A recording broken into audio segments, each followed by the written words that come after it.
السلام علیکم، میں آپ کی ہوسٹ مسکان. آپ دیکھ رہے ہیں سوچوں کراچی سے رپورٹ کر رہے ہیں ایاستی چیئرمین ٹاؤن میونسپل کارپوریشن مغوبیر حاجی نواز علی بروئی نے کہا کہ کچھ کام خدمت کے ہوتے ہیں جس کا فائدہ عوام کو ملتا ہے، کچھ کام سیاست کے ہوتے ہیں جس کا فائدہ آپ کی جماعت کو ملتا ہے، اور کچھ کام خصوصاً فلاح انسانیت کے ہوتے ہیں جس کا فائدہ ہمیں اللہ کے دربار میں ملتا ہے.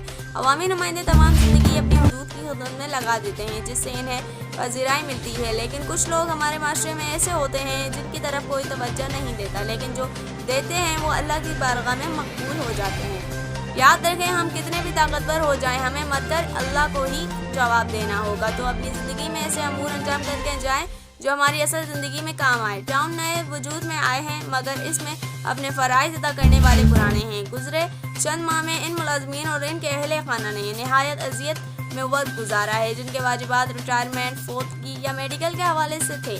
ہماری روز اول سے یہ کوشش رہی ہے کہ ہر شعبے میں بہتری لانا ہے، تو ان کے مسائل کو حل کرنا بھی ہماری ہی ذمہ داری ہے. قانونی رکاوٹوں کی وجہ سے ان کے کام میں تاخیر ہوئی جس کے لیے ہم معذرت خواہ ہیں. کونسل نے فعال ہوتے ہی ان کے واجبات ادا کرنے کی منظوری دی جو قابل ستائش ہیں. ان خیالات کا اظہار انہوں نے ملازمین کے واجبات کی ادائیگیوں کے سلسلے میں چیک تقسیم کرنے کی تقریب سے خطاب کرتے ہوئے کیا. اس موقع پر پی ایس 84 کے صدر Sattar Brohi, municipal commissioner Agha Khaliq, vice chairman Arif Rana, account officer Faiz Muhammad Channa, P S Saqib Khan, XEN Saleem Darbar, council officer قدیر اور دیگر بھی موجود تھے. چیئرمین کا مزید کہنا تھا کہ آج ہم نے اہم سیگمنٹ عبور کیا ہے جس غریب نے ملازمین اور ان سے وابستہ افراد کے مسائل میں کافی حد تک کمی آئے گی. انشاءاللہ جہاں ہر سطح میں بہتری کر کے جدید تقاضوں کا استقبال کیا جا رہا ہے، وہی ملازمین کے واجبات یا دیگر معاملات میں بھی یہی انداز اختیار کیا جائے گا. ہمارا کام خدمت انسانی ہے جس میں کسی قسم کی تفریق نہیں.